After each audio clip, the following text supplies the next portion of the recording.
Hi, my name is Justin, and today I attended a workshop in the basement of Lever Hall for the new student dialogue. The title of the workshop was titled Second Happiest Campus, which refers to Clemson having the second happiest students in the nation. This workshop brought a lot of awareness to mental illness, and just because Clemson's campus contains the second happiest students doesn't mean that the students on campus aren't struggling with something or going through a tough time. And if it's happening at Clemson, which is ranked number 2, chances are it's happening nationwide and to everyone. The first predicament for me was finding Lever Hall. Wasn't familiar with the building, but once I found it, I got settled in and found the room. I was eager to learn a little more about the topic. We discussed a lot about depression and how real it was. Many people who are battling with depression don't let anyone know what they're going through, and because they're society today, it's okay to have a physical ailment, but if you have something going on, mentally. They don't consider that okay. They'll stereotype you as crazy or insane, something to that level.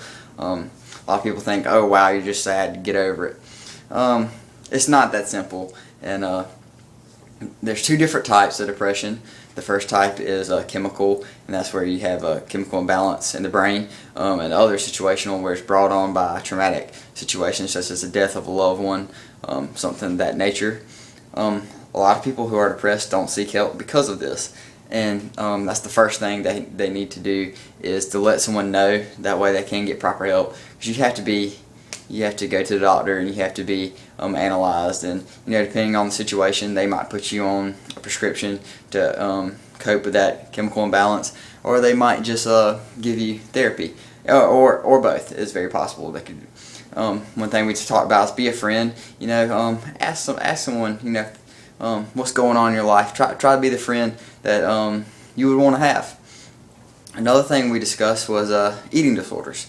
Most oftenly, it affects females more than males. Females care more about their outward appearance than males do, obviously. And it's affected by these eating disorders such as anorexia and bulimia. Not only is it mental, but even the peers of the person can see it's physical. If you're not eating, then your body's going to reflect that. And usually these females are, they're beautiful and skinny to us, but on the inside they don't feel like they're ever good enough. And to me, this is very sad, because it shows us society that Hollywood and they're projecting what's supposed to be beautiful, when really the beauty is on the inside. And that shouldn't be told what kind of beauty is there. As a society, we observe this, and we must step up and help them and do what we can for them. The other thing we discussed was stress. As a college student, stress can motivate you to achieve, but it also can lead to a lot of problems. This can cause students to resort to alcohol or drugs, and they can start abusing those. They can become an alcoholic. They might have already had previous alcohol problems prior, and didn't even know about it. This is definitely not the way to manage it.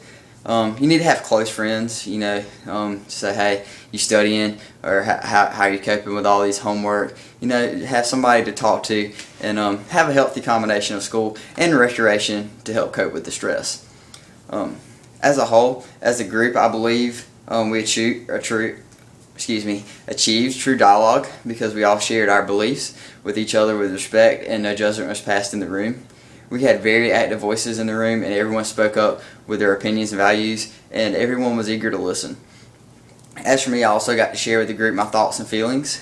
I believe that a student dialogue is part of Library 100, because it teaches students to be more compassionate, understanding, and get more involved. It helps us to communicate with each other and not to argue back and forth, but instead listen to their values and be eager to learn and see where they're coming from. To me, that is a big change. I'm not used to having to sit down and listen to someone else's values. Usually I don't want to listen to it, so I just go on about my business.